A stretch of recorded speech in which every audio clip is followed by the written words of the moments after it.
On est là, la famille est là depuis 300 ans. Mes parents étaient agriculteurs, les grands-parents aussi. Jusqu'au début, jusqu'aux années 30-40, pas mal d'amandiers, même chez nous, il y avait 80 hectares d'amandiers.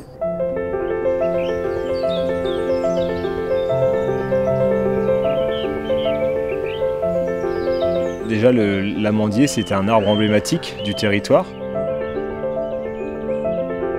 C'est un arbre qui était très présent dans la région et qui a, après les années 50-60, qui a peu à peu disparu, puisque en fait, il y avait d'autres cultures comme la lavande ou l'olivier qui étaient plus intéressants pour les agriculteurs.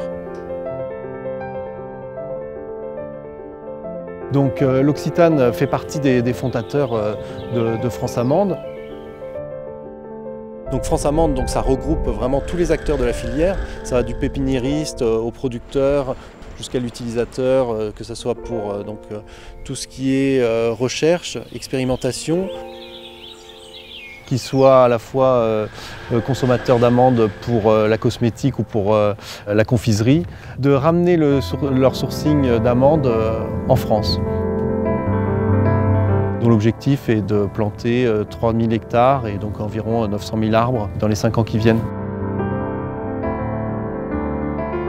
C'est sûr qu'ici on parle beaucoup de passion parce que la Provence est un territoire extrêmement riche en termes botaniques. On a également des agriculteurs qui savent vraiment cultiver cette biodiversité et la transmettre de génération en génération. Parce que les gens se sont tournés vers cette culture qui est tout au moins vers ce fruit, qui est quand même très important, parce qu'on revient vers la culture traditionnelle. Et puis pour la région, l'amandier est très utile parce qu'il fait partie de la biodiversité. Et ça, là, on a la chance d'avoir des agriculteurs à nos côtés, d'avoir des partenaires qui vont pouvoir les produire de manière durable. Et encore une fois, de produire cette biodiversité jour après jour, qu'elle se renouvelle. À Valençois, il y a des amandes, il y a de la lavande, il y a des abeilles. Les abeilles, elles, sont très sensibles à tout ce qui est produits chimiques, produits insecticides. Même les engrais, on est un engrais organique, ce qui veut dire des engrais totalement naturels. Ce qu'on veut aussi, c'est apporter de l'innovation, puisque travailler à préserver, à produire la biodiversité, il faut sans cesse innover.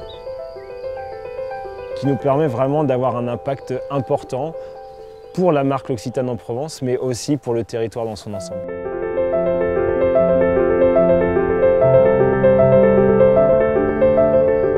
À améliorer, faire de la recherche pour planter d'autres essences. On a envie je sais pas, d'apporter, on va dire, sa pierre à l'édifice, quoi. Et surtout de transmettre à la famille, de transmettre aux gens que la nature, c'est quelque chose de très très important. Et ça permet, je pense, moi, qui maintenant on a une vision globale de la vie dans le monde entier, ça permet d'apaiser